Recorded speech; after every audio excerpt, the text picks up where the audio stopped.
Hi guys, and welcome back to True Crime After Dark. So I came across this video and it's given me some hope. It's everything that the DA would need to do to pursue further investigation into the Watts case. And we are not trying to get Chris Watts whatsoever out of prison. We're not trying to get him a new trial. We are just simply trying to get to the truth. We are trying to get everyone involved needs to be held accountable. And they weren't. And the DA really messed up this case. So let's get into this video. Leave a like and subscribe to the channel. We do all things true crime and would love to have you join our community. All right, without further ado, let's get into the video. The tragedy we all know. We're looking ahead. Because when a new district attorney finally takes office in Weld County in 2029, there's a responsibility that comes with that new badge of authority. A responsibility to open the drawers that were sealed too quickly, to re-examine every report, every timestamp, every unanswered question. If justice really means truth, then this case still has work left to do. So tonight we're going to walk through exactly what should and must be re-examined once that new leadership arrives. Not rumors, but the documented gaps, the overlooked data, and the constitutional questions that have haunted this file for more than a decade. The first demand, a complete discovery audit. When the original plea deal was signed in 2018, discovery was still being processed. Defense experts hadn't finished analyzing phone extractions or laboratory results. Several digital items were labeled pending review.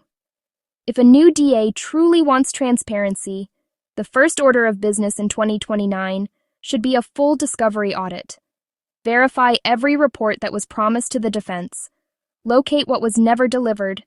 Identify which analyses were stopped once the plea was entered, and release non-sensitive materials to the public record. Because closing a case before the evidence chain is complete risks violating both Brady and due process standards. Which those were violated in this case, the Brady law. That was definitely violated, and Chris's constitutional rights were violated with this plea agreement. That's not speculation. That's Criminal Procedure 101. The second demand, re-examine the digital trail. This was a digital case long before it was a courtroom case. Multiple phones, laptops, cloud accounts, and security systems held clues to timelines and motives, yet whole segments were left untouched. Forensic analysts today could recover what 2018 technology couldn't. In 2029, we should expect investigators to reconstruct the entire cellular tower map for August 13, 2018, pull Google and Apple Cloud backups that may still store deleted messages, review the Wi-Fi connection logs from the Watts home router, and reevaluate data from the doorbell and neighbor cameras. We all know that if that happens, they're going to find out that Nicole Kessinger's phone pinged around 6:16 a.m. that morning. So she was either at the Watts home or right around there, which kind of proves to me that she knew exactly what was going on. Including metadata that can show when files were copied or truncated. Digital forensics evolves every year. If modern software can reveal what older tools missed, then justice demands that those devices be examined again. The third demand, hidden apps and deleted data. Both main phones contained Privacy Vault applications, programs disguised as calculators that hide photos and messages behind a passcode. In 2018, those apps were acknowledged but never fully explored in the discovery log. A modern investigation should subpoena the app developers' metadata and recover what was inside the vault. Even if no new content is found, the process itself matters. It establishes whether investigators in 2018 met the minimum forensic standards of their time. If they didn't, the public deserves to know why. Delete. Yes, we definitely want to investigate Nicole Kessinger again because the corruption level was so high when it came to Nicole Kessinger, and she should have at least been arrested for a minimum of tampering with evidence, and that would have brought new charges. I'm sure of it. So if her daddy wasn't there to protect her and they would have done their job, we would not be sitting here today. Justice would have been served already. Right now, it's being half served. Deleted content, texts, searches, notes doesn't just disappear. Cloud syncs, cached thumbnails, and push notification logs often survive. By 2029, tools like Celebrite Premium or Magnet Axiom AI can rebuild those fragments with astonishing clarity. If the new DA orders a modern extraction, we might finally see the full picture of the days leading up to the murders. The fourth demand, autopsy transparency. Autopsy summaries were released, but the underlying forensic documentation remained sealed for years. Critics argued that the defense accepted a plea without independent review of those medical findings. A 2029 administration should authorize an external pathologist to re-examine every measurement, toxicology panel, and photographic record. Not to sensationalize, but to verify. Were those reports consistent? Were there unanswered questions about timing or mechanism? Science doesn't fear scrutiny, it depends on it. The fifth demand, witness and associate interviews. Every major case creates ripples of secondary witnesses, friends, co-workers, neighbors, people who saw or heard fragments of the story. In 2018, once a confession was on record, many of those leads went cold. Files show names marked optional or no follow-up required. When the case reopens, every one of those individuals should be contacted. It's not about casting blame, it's about filling blanks. Good investigators know that truth hides in repetition. Asking the same question years later with new context often changes an answer. The sixth demand, timeline reconstruction. If a new task force forms, its analysts should build a second-by-second digital timeline. That means aligning truck GPS data, phone activity logs, home automation sensors, and surveillance timestamps. Back in 2018, analysts worked with separate spreadsheets. Today, machine learning tools can sync them automatically, revealing gaps of minutes or hours that might never have been compared before. There's one data point that observers have discussed for years: a cell tower connection around 6:16 a.m. near the Watts residence. Whether it proves coincidence or proximity, it deserves full reanalysis using 2029 level precision. No, it's going to finally prove that Nichol Kessinger was there that morning. That means requesting carrier routing, GPS accuracy reports, and Google timeline corroboration. Once complete, the finding, whatever it is, should be made public so speculation ends and evidence speaks. The seventh demand, review of prosecutorial conduct. Finally, once all the evidence is organized, the new DA must look inward. Why was the plea so fast? Were political pressures or public optics prioritized over thoroughness?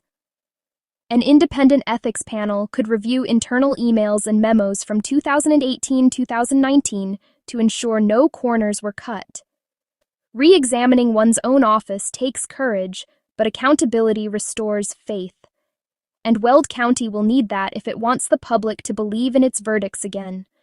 When you read the old reports, you feel the weight of everything that might still be sitting in evidence storage. And I believe DA Rourke should be held accountable for this. I really do, because under his watch, this was allowed to happen. Hard drives never decrypted, interviews never scheduled, data that could still speak. If YouTube analysts and private researchers have kept the conversation alive for more than 10 years, then the professionals owe it to the public to do the same under oath. Because the question isn't only what happened, it's how thoroughly we proved it. So as Weld County approaches 2029, let this be the checklist for new leadership. Audit every discovery file. Re-examine every digital device with modern tools. Open the hidden apps. Release complete autopsy documentation. Re-interview every witness. Rebuild the timeline from zero. Audit the prosecution itself. These aren't conspiracy theories. They're procedural standards, what any meticulous homicide unit would do today. And when new eyes finally look at this case, the truth, whatever it is, will no longer hide behind paperwork or politics. When a new DA steps into office in 2029, the first task must be to rebuild the timeline, not from memory, not from confessions, but from data. Because timelines tell truth where words sometimes don't. Sunday night into Monday morning. According to official records, Shanann Watts returned home from a business trip late that night. The next time anyone else looked for her was only through body camera footage of the welfare check later that day. Between those points lies a long window that the original investigation largely accepted on a single person's word. No digital reconstruction, no synchronized sensor analysis, no sleep-wake study, no traffic camera cross-checks. A modern 2029 team would line up every device ping, the truck's onboard GPS, the cell tower logs from both phones in that household, the router's Wi-Fi handshake records, the door and motion sensors from the home automation system.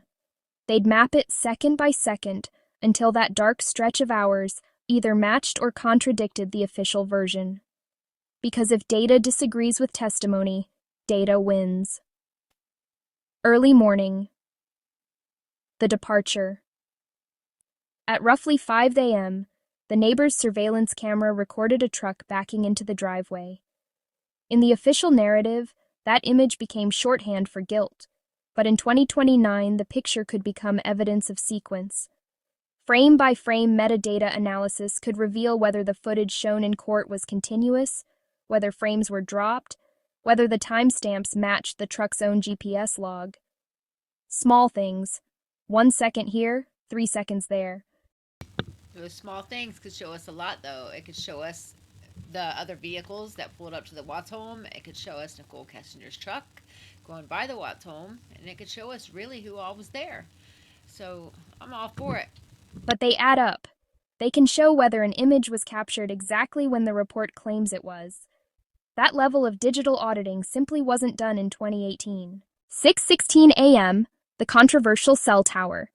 Ping in 2018, investigators noted a brief connection to a Frederick area cell tower from a phone registered to someone interviewed later.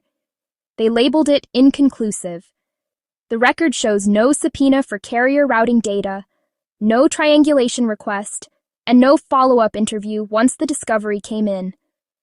A 2029 forensic unit would do what should have been done then. Retrieve the E911 Phase 2 coordinates, the sector azimuth, and the time advance value. That information can locate a handset within a radius of a few hundred feet. Whether it places the device near the neighborhood or miles away, the public deserves a verified answer rather than a shrug. Morning and afternoon. The discovery of absence. By 1:40 p.m., neighbors noticed the house quiet, cars present, no sign of life. A friend's welfare call led police to the scene. From that moment, the investigation should have become a model of scene security and chain of custody precision. Instead, records show body camera footage of officers walking through before crime scene specialists arrived. In 2029, best practice would require a second review.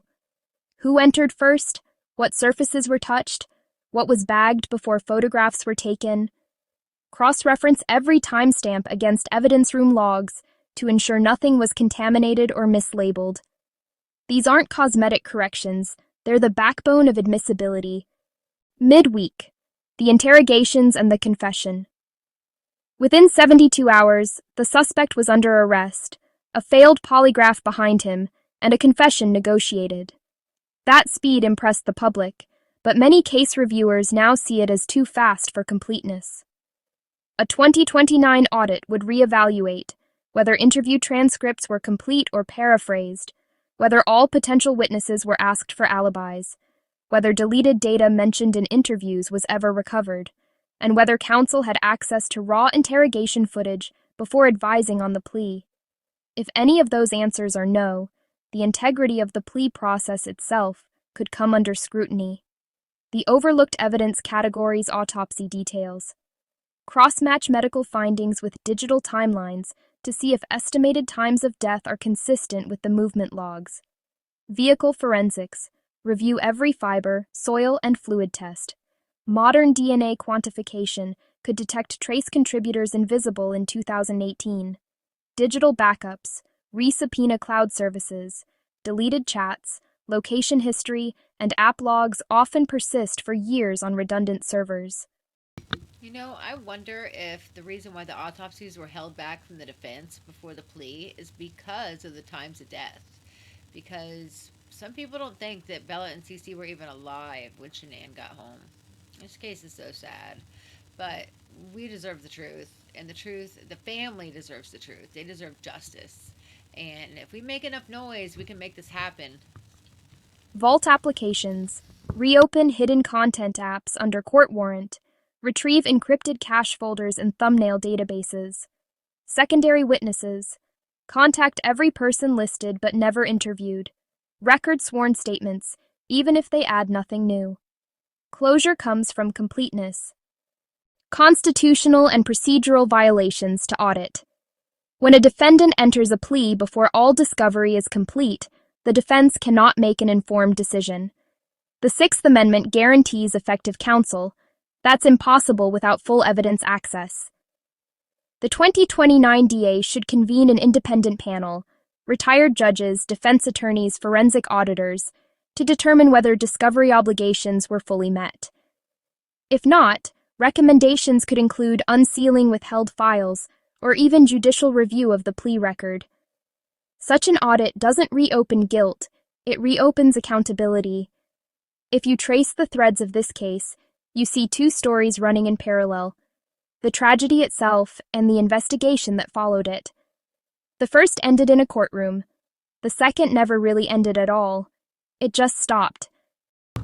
I think there's three, actually. The other one is the corruption of the DA and the corruption of everyone that investigated this case. That needs to all be investigated too. A decade later, a new DA has the chance to finish it properly, to prove, once and for all, that every line of evidence was read, every witness heard, every rule of justice observed. Because only when every unanswered question has been asked again can the answers finally rest. When the next district attorney steps into office in 2029, they won't be inheriting a closed case. They'll be inheriting a puzzle that was solved too quickly. The pieces are still there: hard drives in evidence rooms, sealed discovery boxes, digital files backed up on servers. Time doesn't destroy data, neglect does. And that's where the new investigation must begin. Reopening the devices. The first step is purely technical. I wanted to pause this for a minute because a couple videos back we were talking about how the Dead Sea Scrolls, with this whole witchcraft thing and into the occult about Nichol, how she was asking for the Dead Sea Scrolls to be purchased. Look right here up in the right corner. It says, no, you can't buy the Dead Sea Scrolls. LOL. Dude, the Dead Sea Scrolls are some, and it keeps going on. But that proves that she was into that kind of stuff. And that proves what they said, that was kind of an argument in the comments about what all she's into. She's into something dark, and how she was into the Dead Sea Scrolls. Now, why would Nichol Kessinger be into the Dead Sea Scrolls? Chris offered to buy them for her. Just saw that there, and I wanted to share that with you guys. Pull every device out of storage and image it again with modern forensic tools. Phones that were once half encrypted can now be fully unlocked. Applications once considered unreadable, vaults, messenger clones, private browsers, can be parsed line by line. A 2029 digital forensics lab could extract hidden folders from Privacy Vault apps that earlier software couldn't access, rebuild deleted texts from synchronization caches, retrieve GPS coordinates embedded in old photo metadata, and cross-reference that data with security camera timestamps to establish a verified timeline minute by minute. Every recovered byte would either confirm the official narrative or expose inconsistencies that demand answers. Cloud backups and digital echoes. Back in 2018, investigators treated deleted data as lost data. But in 2029, investigators know that nothing online truly disappears. Most smartphone systems store redundancy copies in multiple clouds: Google, Apple, carrier servers, third-party apps. A single subpoena can reveal thousands of preserved fragments, unfinished texts, unsent drafts, photo thumbnails, login IPs. That's the real treasure map of modern forensics, not the crime scene itself, but the echo of human behavior captured across devices. Imagine a 2029 analyst scrolling through a recovered search history, timestamps aligning with movements, messages showing intention or fear, the human story reconstructed from data that was once invisible. It doesn't rewrite guilt or innocence, it completes context. The audit of evidence. Handling technology isn't the only part that needs new eyes. The paper trail itself, the logging of exhibits, the chain of custody forms, the internal memos, should be reviewed page by page. A 2029 audit team could ask, were all seized items properly tagged and sealed? Did any evidence change labels between departments? Were lab results peer-reviewed before conclusions were published? Did anyone sign off on closing analyses that were still pending? If the answers reveal shortcuts, those findings won't reopen a conviction, but they will teach every agency in the state how not to repeat them. Justice improves through accountability. Interviewing the unheard. Then comes the human element. Voices that were never recorded. The files list names, friends, neighbors, co-workers, people tangentially involved. Some were never called. Some were interviewed once and forgotten. In 2029, they should all be approached again. It's funny how every time she talks about the witnesses and who needs to be investigated, Nicole's picture pops up. Memories fade, but perspectives change. Questions asked a decade later sound different. What did you notice then that didn't seem important? Who else was around that day? Did anyone ever follow up with you? It's painstaking work, but it's how loose ends become clarity. Reevaluating the plea. The 2029 DA's legal review must include the plea process itself. Scholars have long debated whether the defense could truly advise a client without complete discovery. An independent committee, retired judges, ethics professors, former prosecutors, should examine whether any evidence was still outstanding when the agreement was signed. If the conclusion is that the plea was procedurally sound, the public can finally rest. If not, the case becomes a lesson in why speed can never replace certainty. A reinvestigation in 2029 can't change what happened, but it can change how history remembers it.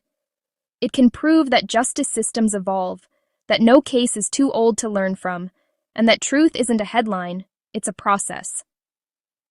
When that day comes, when a new DA opens the archive boxes and a new generation of investigators logs into those old devices, the world will be watching again. And what they'll want to see isn't revenge or revision. They'll want to see courage. The courage to confront mistakes, to admit blind spots, and to let evidence speak louder than pride. And to investigate the two people you see right now, because they have more to do with it than you know. Because justice, real justice, isn't about how fast you close a case. It's about how deeply you're willing to understand it. And that's where we leave it tonight. Once a new district attorney takes office in 2029, it won't just be another election year in Colorado. It will be a moment for accountability. Every unanswered question, every missing file, every piece of evidence that never saw daylight deserves one more look. Because if we can talk about this case for more than a decade, the justice system can spend a few more months making sure it got it right.